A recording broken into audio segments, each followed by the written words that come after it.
Si tu es congolais, tu connais ce symbole. Pour la majorité d'entre vous, c'est un symbole des hypocrites. C'est un symbole de criminels.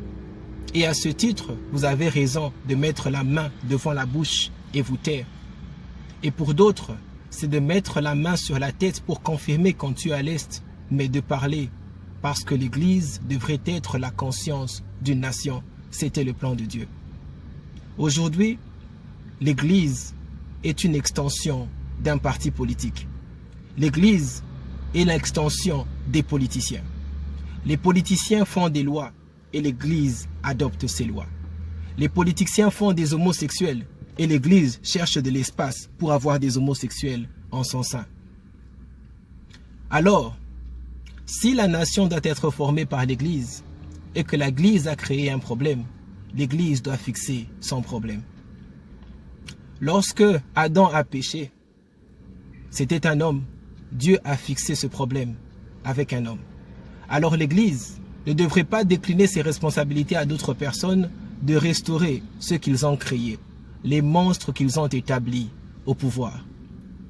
Deux événements importants se sont passés dans notre pays, dans des stades renommés de la nation.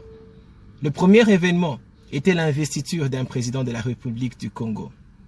Et à cette occasion, un Congolais sage comprendra qu'il arrive un moment où est-ce que le président doit s'asseoir et que l'Église doit parler. Mais lorsqu'un président s'assoit et que le pasteur a un micro, il doit utiliser son micro à bon usage pour redresser la nation.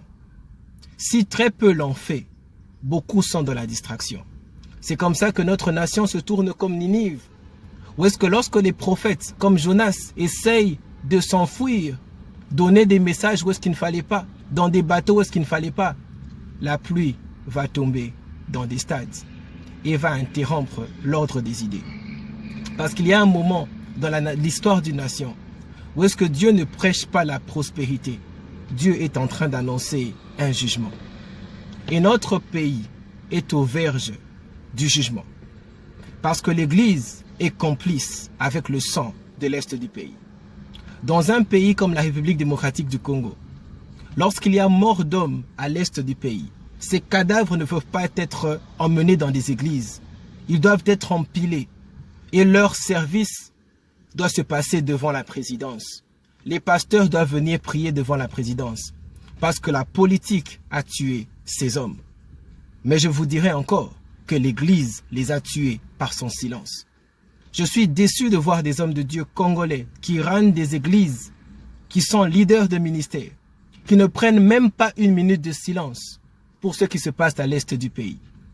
Mais lorsque le Congo est en demi-finale, dans des églises, on partage des vareuses, on vend des t-shirts, on fait des advertising, on met de grands écrans pour suivre la finale de la Ligue des Champions. Mais lorsque les Congolais meurent, c'est un chaos total. C'est un appel à la conscience, aux hommes de Dieu de notre nation, qui sont en train de s'enivrer par le succès, par le buzz, par ceux qu'ils reçoivent, les offrandes, la réputation et les photos.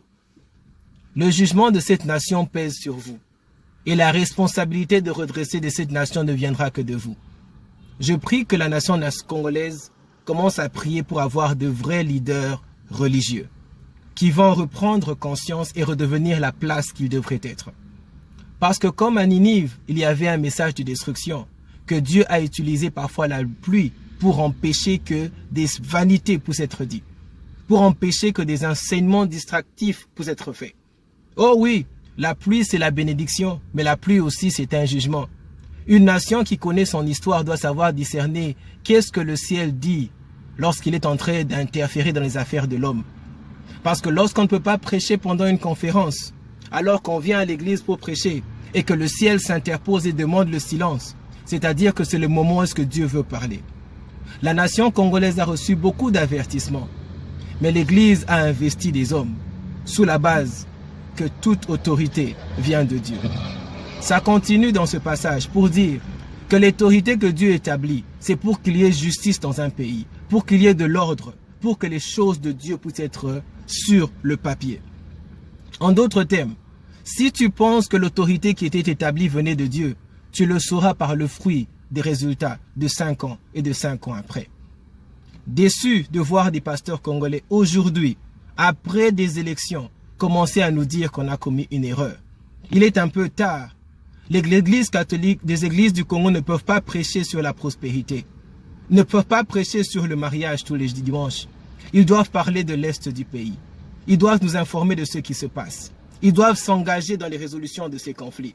Ils doivent s'engager dans les résolutions de ceux qu'ils ont investis à la tête de notre pays, au sommet de l'État. Tant que l'Église du Congo ne va se concentrer que sur leurs poches, sur leurs offrandes, sur leurs faux jeûnes, je vous le dis en vérité, que ce ne sera pas un message de prospérité pour le Congo. Ce sera un message de destruction. De toutes les façons, vous l'avez lu dans la Bible, que lorsque des petites nations comme Israël sont capables de déranger le monde entier, c'est parce que Dieu leur permet. Si en 5 ans, on a prêté serment, qu'on arrêtera une guerre quelque part, et qu'après 7 ans, cette guerre continue, quelque part, je sais que Jésus ne perd pas ses batailles. Quelque part, ces petites nations ont une autorisation divine de prononcer un jugement dans votre nation. Alors j'aimerais que le Congolais puisse s'éveiller aujourd'hui, qu'il puisse reprendre conscience, surtout l'Église.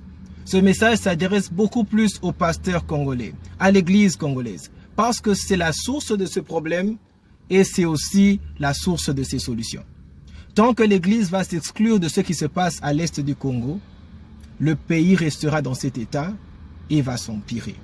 Que le Seigneur bénisse la République démocratique du Congo, non pas avec de nouveaux politiciens, mais avec des nouveaux hommes de Dieu, une nouvelle façon de penser, des hommes qui prioritisent l'agenda de Dieu pour cette nation. Dans les églises, on nous apprend les principalités. Quand tu vas dans un pays où il y a la prostitution, c'est-à-dire que cet esprit est établi et qu'il faut traiter cet esprit, est-ce que c'est la priorité du Congo? Quels sont les esprits qui dominent le Congo, si ce n'est que le sang de l'Est du pays? Alors, j'aimerais que ce message soit un avertissement céleste de la part de beaucoup d'hommes de Dieu qui ont joué avec le sang qui se passe à l'Est et qui se sont tués pendant longtemps. Je félicite beaucoup d'hommes de Dieu qui ont suspendu 1 minute de silence pour honorer la mort à l'Est du pays, pour passer ce message, quoique hypocrite. Certains d'entre nous doivent se taire et d'autres doivent parler. Parler, c'est dire la vérité. Notre nation est où est-ce qu'elle se trouve? À cause des églises. Et notre nation va changer de direction à cause des églises. Que le Seigneur bénisse mon pays.